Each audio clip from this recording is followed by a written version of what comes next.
డబ్బు, అనారోగ్యం, ఉద్యోగం, వ్యాపారం, అప్పులతో బాధపడుతున్నారా? మీకోసమే లాంచ్ యువర్ ఫ్యూచర్ ప్రోగ్రామ్. నమస్తే రమగారు. నమస్తే జయ. రమగారు, మీరు రకరకాల కథల్లో భాగంగా ఇతర దేశాల కథలు కూడా చెప్తారు. అవి అంటే మనవి చెప్పుకోవచ్చు అనుకోవచ్చు, కానీ అవి విన్నప్పుడు అండి వాళ్ళ సంస్కృతి సాంప్రదాయాలు, ఓ వాళ్ళు ఇట్లా చేసేవారా, అప్పుడు ఇలా ఉండేదా అనేది కూడా అర్థమవుతుంది. పిల్లలకి చాలా బాగుంటుంది రమ్మగారు. అవును, చైనాలో ఇలా ఉంటారు, వాళ్ళ పద్ధతులు ఇవి. జపాన్ లో కూడా అది అలా చెప్తాను బాగుంటుంది. సో అలాంటి కథ ఏదైనా ఉంటే చెప్పండి. జపాన్ జానపద కథ చెప్తాం. ఓకే. పూర్వం అట ఒక ముసలి మామగారు వాడి మనవడు ఉండేవాళ్ళట. అమ్మ నాన్న లేరు పిల్లడికి. ఒక 7 ఏళ్ళు అలా ఉంటాయి, 8 ఏళ్ళు. వాళ్ళు వెళ్ళేది పక్కన ఒక పెద్ద కొండ ఉండేది. వీడు రోజు ఆ కొండ మీదకి షికారు వెళ్ళేవాడు. పిల్లాడి పైకి నడుచుకుంటూ పోయేవాడు, వచ్చేవాడు.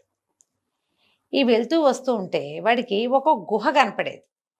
ఆ గుహకి బ్రహ్మాండమైన రాతి పలక ఒకటి అడ్డం పెట్టుండేది. చూసేవాడు, వచ్చేవాడు. వీడికి ఏమనిపించేది, ఈ గుహ ఎట్టా వస్తుంది, ఈ తలుపు చూడాలని ఉండేది. అది ఎట్టా వస్తుందో వాళ్ళు ఆగి చూశాడు, ఏం లేదు. ఒకనాడు ఏమైంది, ఈవిడ కొండ మీదకి వెళ్ళినప్పుడు కొద్దిగా జల్లు పడతాం, దిగితే తడిసిపోతామని ఓ చెట్టు కింద ఓ చెట్టు ఎక్కి మొదటి పంగాల్లో కూర్చున్నాడు. కూర్చుంటే తను కనపడింది ఆ గుహ. తను రోజు ఏ గుహను చూస్తున్నాడో ఆ గుహ దగ్గర ఒక ముసలాయన నుంచున్నట్టు కనపడింది వీడికి. తాత ఏం చేస్తున్నాడు అని గబగబా దగ్గరికి వెళ్ళాడు. వెళ్తే చూస్తూనే ఉన్నాడు. కైకూని వచ్చాను, తలుపు తీయి అన్నాడు. 3 సార్లు అన్నాడు. అంత పెద్ద రాతి పలక వీడు లాగి పీకి దుంప తెచ్చుకున్నారా అంది. సింపుల్గా ఇట్లా మామూలు తలుపు తెరుచుకున్నట్టుగా తెరుచుకుంది. ముసలాయన లోపలికి వెళ్ళిపోయాడు. లోపలికి వెళ్ళడానికి భయం వేసింది వీడికి. యువతల నుంచున్నాడు కదా, చూస్తూ ఉన్నాడు. చాలాసేపటికి వానజల్లు తగ్గే సమయానికి ముసలాయన బయటకు వచ్చాడు. కైకూని వెళ్తున్నాను, తలుపేసుకో అని చెప్పాడు 3 సార్లు. అతను యువతలకు వచ్చేసాడు. తలుపు యథాపదంగా ఆ రాయి మూసేసింది. ఉత్సాహం వచ్చేసింది వాడికి. ఆ ముసలాయన నడిచి అవతల వెళ్ళంగానే ఈ చాంగు పరిగెత్తుకుంటూ వెళ్ళి దాని దగ్గర నుంచున్నాడు. ఆయన ఏమన్నాడు, కైకూని వచ్చాను తీయి అన్నాడు కదా, చాంగుని వచ్చాను తీయి తలుపు అన్నాడు. ఏం లేదు. వీడు ఏంటి, ఆయన ఎత్తాకే కదా, తన పేరేగా చెప్పాడు, నేను కైకూని అన్నట్టుగానే చెప్పాడు. నేను కూడా అదే చెప్తాను కదా. అప్పుడు తట్టిది ఆయన 3 సార్లు చెప్పాడని. చాంగుని వచ్చాను తలుపు తీయి, చాంగుని వచ్చాను తలుపు తీయి, చాంగుని వచ్చాను తలుపు తీయి అన్నాడు. అనంగానే చటుకుని జరిగింది రాయి. ఆశ్చర్యపోయాడు. భలే ఉంది మంత్రం. సరే దిగేసాడు లోపలికి. అంత చీకటిగా ఉంది. లోపలికి వెళ్ళగా వెళ్ళగా మెట్లు గిట్లు దాటుకుని వెళ్తే ఒక పెద్ద బ్రహ్మాండమైన రాతి పలక లాంటిది ఉంది. అంతా చూసి ఆ పలక మీద ఎక్కబోయాడు. అది గట్టలేము. దబిక్కిని జారిపడ్డాడు వెనక్కి. పాలరాయి కదా, నున్నగా ఉంది. కానీ వీడి కాలు తగిలేసరికి అది గిర్రని తిరిగేస్తుంది ఆ రాయి. చూస్తూ ఉండగానే ఆ రాయి మొత్తం కిందకి వెళ్ళిపోయి పాతాళంలాగా లోపలికి వెళ్ళిపోయింది. మెట్లు ఉన్నాయి.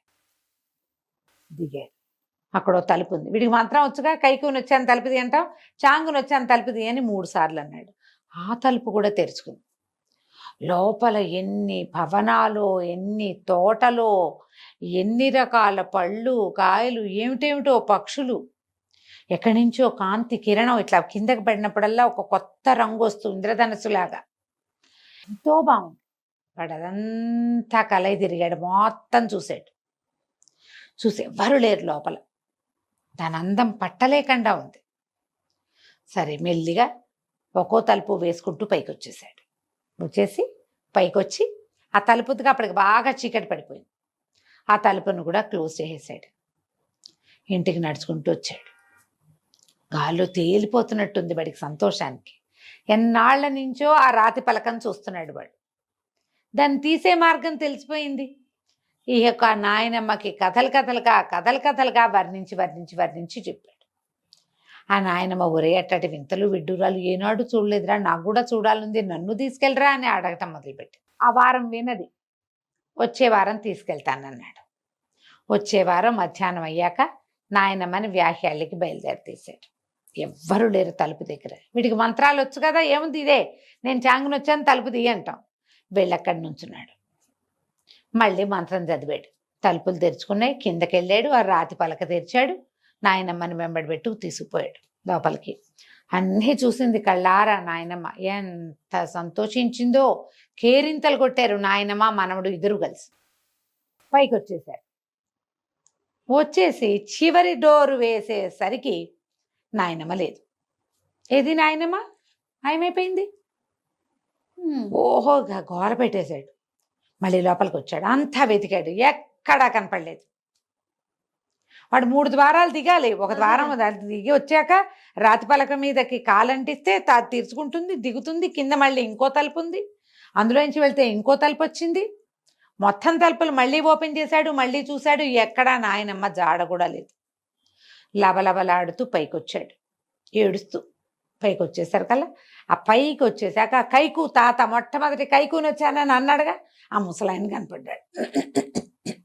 వీడు ఏడుస్తూ నుంచున్నాడు. తాత మా నాయనమ్మ ఏది కనపడలేదు అన్నాడు. అనేసరికి ఆయన అన్నాడు, వెదవా, ఎవరికి చూపించకూడదు, నువ్వు చూసావు, మళ్ళీ ముసలిదాన్ని తెచ్చి చూపించావు, పో నువ్వు. వీటన్నిటికీ ఎవరు రాకుండా నువ్వు ఇలా నీలాగే దొంగతనంగా ఎవడో ఒకడు వస్తాడని ముసలిదాన్ని కాపలా పెట్టాను, నువ్వు వెళ్ళిపో అన్నాడు. అనగానే వీడు వలవలా ఏడ్చాడు పిల్లాడు.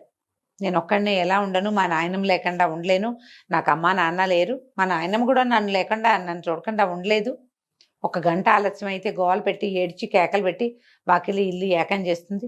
మా నాయనమ్మని వదిలే తాత తాత మళ్ళీ రాము అని బతిమలాడాడు. ఆయన కరిగిపోయాడు.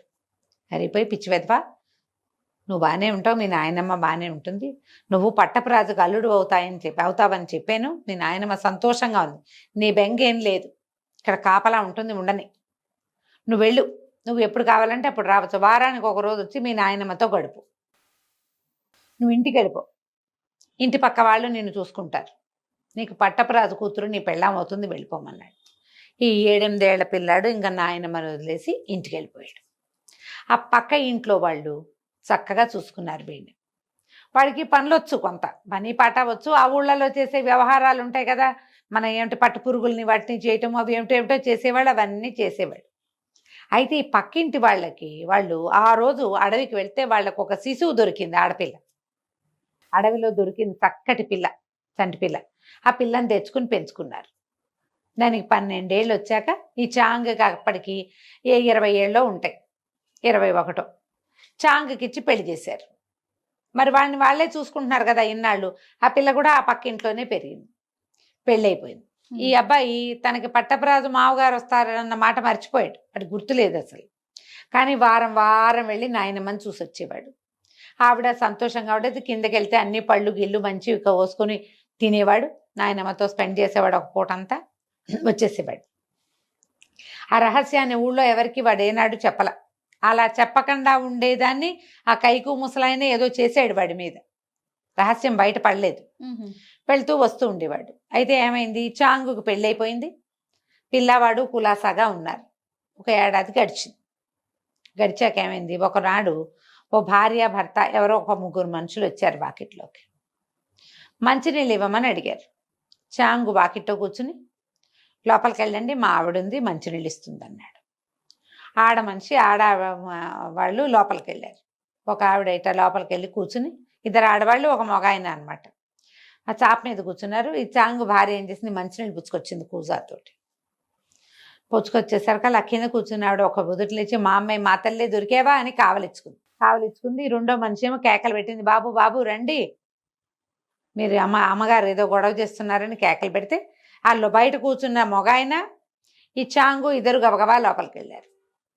ఆ మగ మనిషి లోపలికి వచ్చిన ఆయన ఈ పిల్లని ఆవిడ సందే అట్ట కావటేసుకుని ఉంది ఆ చాంగు భార్యని. అమ్మో ఇదేమిటి మంచిన్నారే అని ఆయన కూడా అంటున్నాడు. చాంగుకి అర్థం కాలేదు, ఏంటండి ఎవరండి ఏంటండి హడావిడి అంటే, బాబు మా పిల్ల 12-13 సంవత్సరాల క్రితం తప్పిపోయింది, చంటి పిల్లగా ఉన్నప్పుడు అడవిలో పడిపోయింది ఎక్కడో. మేము అప్పటి నుంచి మారు వేషాల్లో వెతుక్కుంటూనే ఉన్నాం మా పిల్లని. ఇగో ఈ పిల్ల చూడ, రాణి వచ్చినావిడే ఈ పిల్ల దగ్గరగా ఒకే పోలికలో ఉన్నారు.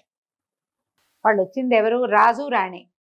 ఆవిడేమో ఆ పిల్లని ఎత్తుకున్న దాది గుర్తుపట్ల, తల్లి మాత్రం గుర్తుపట్టేసింది పిల్లని. కేకలు పెట్టారు చుట్టుపక్కల. అక్కడి నుంచి ఆ ఊరిని కాపలా కాసే వాళ్ళు ఉంటారు కదా, అంటే గ్రామాధికారులు వాళ్ళందరూ పరిగెత్తుకొచ్చారు. మారువేషంలో ఉన్న రాజుని రాణిని అందరూ గుర్తుపట్టారు. ఈ చాంగు భార్యగా ఉన్న ఆ 12-13 సంవత్సరాల చంటిబిడ్డ వీళ్ళకి దొరికింది కదా పక్కింటి వాళ్ళకి, అది రాజుగారి కూతురు ఆ పాప. ఓహో. వీళ్ళ పక్కింటికి దొరికింది. వాళ్ళేమో ఆ పిల్లని పెంచి పక్కనే ఉన్న చాంగుకి ఇచ్చి పెళ్లి వాళ్ళకేం తెలుసు. పెళ్లి చేసుకునేసరికి చివరికి ఇదైంది. ఆ రోజు శనివారం అయ్యేసరికి చాంగ్ అన్నాడు, మా నాయనమ్మ వేరే Wait చోట చేస్తుంది. ఉంటుంది, ఆ. నా కోసం చూస్తూ ఉంటుంది, ఈ అమ్మాయిని వారం వారం తీసుకెళ్తాను, మీరు కూడా రండని రాజు రాణి అందరినీ వెంబడి పెట్టుకుని ఆ రహస్య ప్రదేశానికి తీసుకుపోయాడు. అదొక లోకం. ఆ తలుపులు తీసాడు, తీసి వీళ్ళందరిని లోపల తీసుకెళ్ళాడు. వాళ్ళు ఆనందించారు, నాయనమ్మ ఆనందించింది. పట్టపు రాజుకి అల్లుడవుతాడని చెప్పాడు కదా, అదే ఆ మాట జరిగింది. నిజమైంది. సరే ఈ చాంగు తాలూకు పక్కింటి వాళ్ళను కూడా రాజు రాణి తమ పిల్లని పెంచినందుకు వెంబడి పెట్టుకు తీసుకుపోయారు. ఆ దేశానికి రాజుగారికి అల్లుడైపోయాడు చాంగు. రాజు అయ్యాక కూడా అతను ప్రతి వారము వాళ్ళ నాయనమ్మని చూడ్డానికి వస్తూనే ఉండాడు. నాయనమ్మకి చావు లేదు. ఓహో. చాంగుకి మనవలు పుట్టాక కూడా నాయనమ్మ అక్కడే అలాగే ఉండేది. బాగుంది. వెళ్ళి చూసొస్తూ ఉండేవాళ్ళు. కథ కంచికి మనం ఇంటికి. భలే ఉంది రమ్మగారు. నమస్తే అండి. నమస్తే.